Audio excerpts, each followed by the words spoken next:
Ating unahin po itong isyong ito ng human metapneumovirus na ito.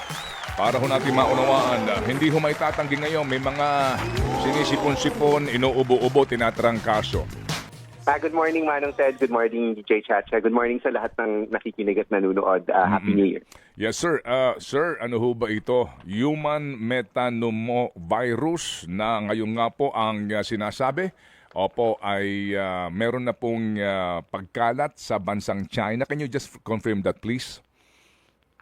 Yes po, Manong Ted. Actually, itong human metapneumovirus, pangkaraniwang cause po ito ng ubot sipon.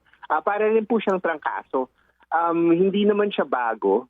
2001 siya na-discover. Pero ang ebidensya is nagsisirculate na yan sa humans for more than 100 years. Yung question lang kasi ngayon, bakit nga ba ito parang bago, is because mas marami na yung tools natin ngayon para ma-detect siya. Hindi siya na-detect dati kasi medyo molecular yung ginagamit, RT-PCR. Pero ngayon na sobra na natin daming RT-PCR dahil sa pandemya, mas na-detect na po siya kaya lumalabas itong mga ganitong balita.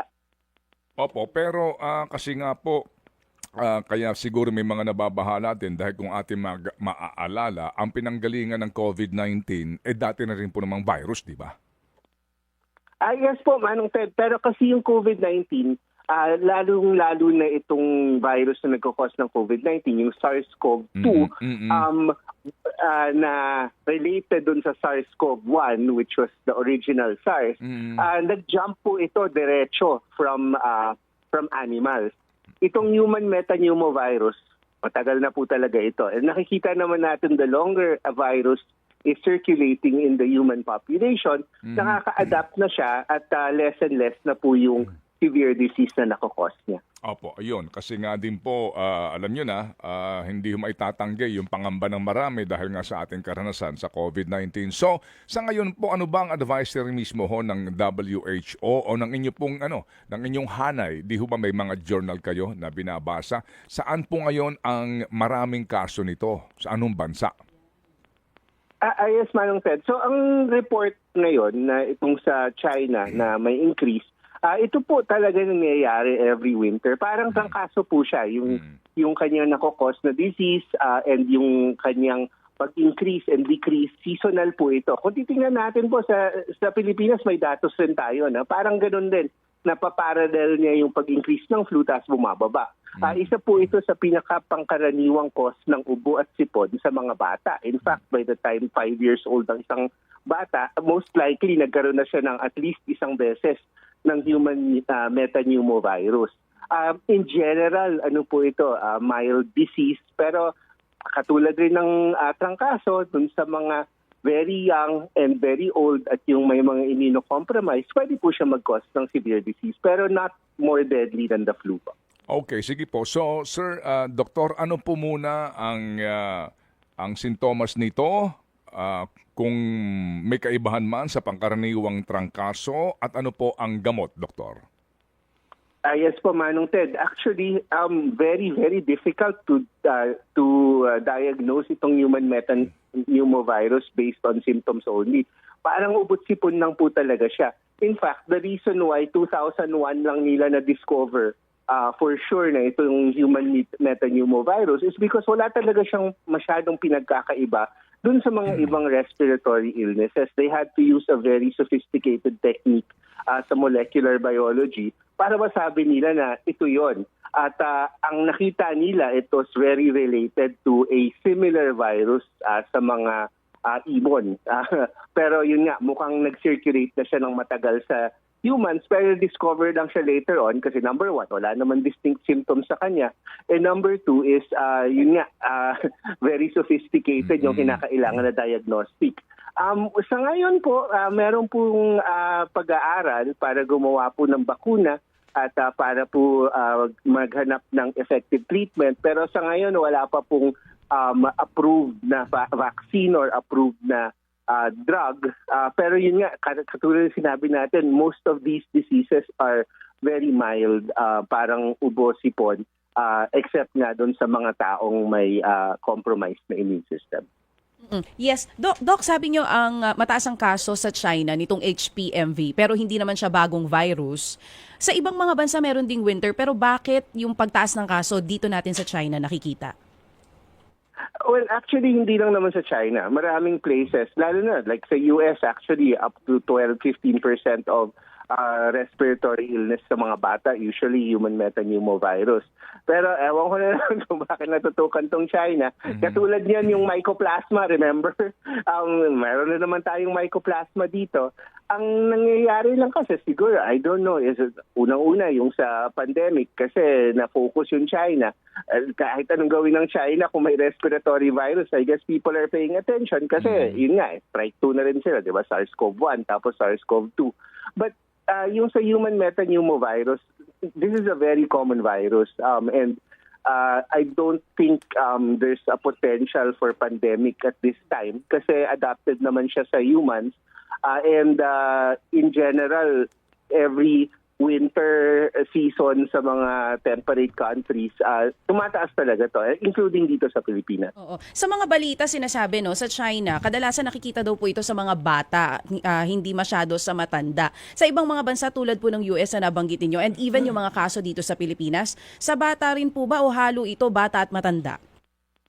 Yeah, actually yun sa China meron din sa mga matatanda. Pero yun nga, mild in general yung disease except for yung mga immunocompromised. But it's 12 to 15% of all colds, respiratory illnesses in children are probably caused by this virus. And bata yan sa pag-aaral dito and also sa Amerika. So yung distribution niya more or less is the same. It's a very common virus that causes cold-like symptoms. Okay, sige. So puntahan natin siya yung cure ha. Kung sabi nga ni doktor, wala pa ho na i-inventong gamot dito o bakuna. Pero kapag tinamaan ka, doktor, nito at maayos ang iyong pangangatawan, regardless of the age, mawawala na lang po ba ito? Yes po, Manong Ted. Actually, parang ubos-sipot. Yun nga, yung some people, medyo naglilinger ng konti. Katulad rin pag magkaroon ka ng trangkaso. Yung ibang tao, 1-2 araw, nakakabalik na sa trabaho. Yung iba, siguro, sinisipon pa rin sila 2 linggo na. So, yung ganong sitwasyon, may kinalaman rin sa immune system ng tao and also yung virus mismo kasi iba-iba nga yung mga strains nitong virus na to. Opo, sige po. So, yung pong, di ba ho, kapag medyo tinatrangkaso ka na, uunahan mo na, inom ka ng paracetamol, di ho ba? Dito ho ba ganun din po? Eventually din po mawawala din yung pakiramdam mo na para kang sinisipon tatrangkasuhin sa pag-inom ng paracetamol? Yes po, Manong Ted. So, not just paracetamol but other symptomatic treatments like yung paggamit ng mga decongestants, mga antihistamines para hindi ka bahing ng bahing. Okay. And of course, important yung ating healthy diet, getting enough sleep and getting enough rest para makarecover po yung ating katawan. Sige po, so ulitin ko lang ha, wala pong danger ito kapag po bata pa at saka immunocompromised, ganun din po, hindi ito nakamamatay?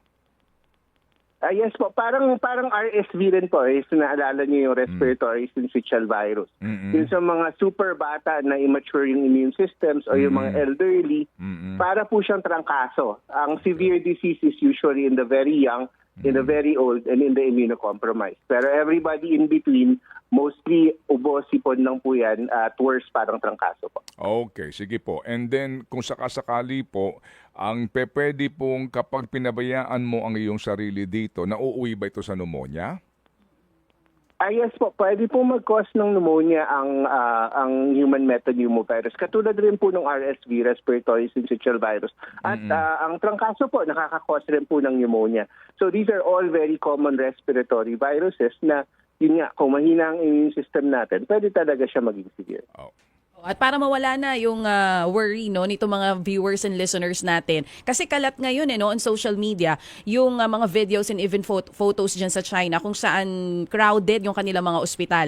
Hindi magkakaroon ng nangyari noong 2020 na COVID-19 dito sa HPMV.